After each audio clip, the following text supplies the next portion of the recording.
Le modèle standard. Je suis donc le modèle standard. Mon nom ne fait pas rêver. On dirait davantage une norme de plomberie que la description actuellement la plus évoluée de ce qui constitue la matière et l'univers à son niveau le plus élémentaire.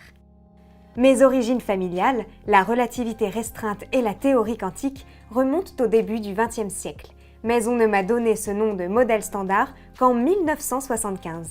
En effet, tout au long du XXe siècle, théorie et expérimentation se sont développées et complétées. De nouvelles hypothèses ont peu à peu été formulées, puis confirmées par l'expérience, jusqu'à ce qu'un ensemble de lois assez cohérents sur tout le domaine de l'élémentaire finisse par s'imposer. En 1975, une partie de mes propriétés était déjà connue et prouvée expérimentalement, mais beaucoup restaient des hypothèses. En particulier, la plus célèbre et sans doute la plus importante, la prédiction de l'existence d'une particule très particulière, le boson de Higgs, qui n'a été vérifié qu'en 2012 par les expériences géantes Atlas et CMS auprès d'un autre géant, l'accélérateur LHC. J'énonce donc ce qu'on pense être aujourd'hui les briques élémentaires de la matière, qui sont au nombre de 12.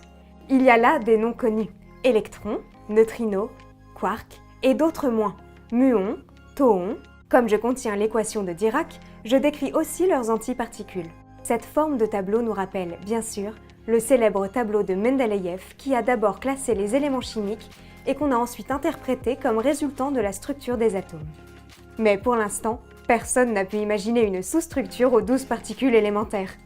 Je décris aussi la forme des interactions entre ces constituants. De ces interactions découlent les forces de liaison qui leur permettent de s'assembler pour former des protons, des neutrons, puis des atomes, et toute la matière autour de nous. Ainsi, les interactions électromagnétiques, nucléaires faibles et nucléaires fortes, sont comprises par un appareil mathématique très performant.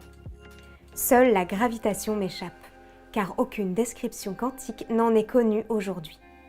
En me forçant tant bien que mal à cohabiter avec la théorie de la gravitation actuelle, la relativité générale inventée par Einstein en 1915, les physiciens se sont donné l'ambition de comprendre de façon très précise l'évolution de notre univers depuis le fameux Big Bang il y a 13,8 milliards d'années, et le comportement de toute la matière et l'énergie qu'il contient.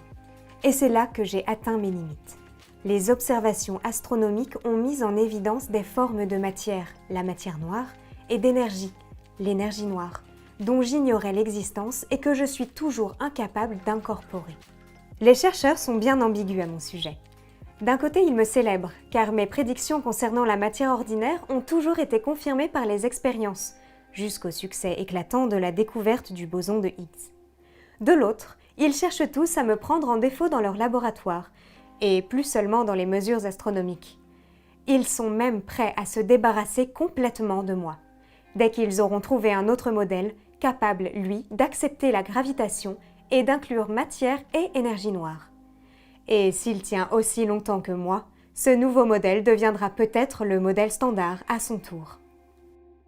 Wouhou! Je suis le plombier de l'univers!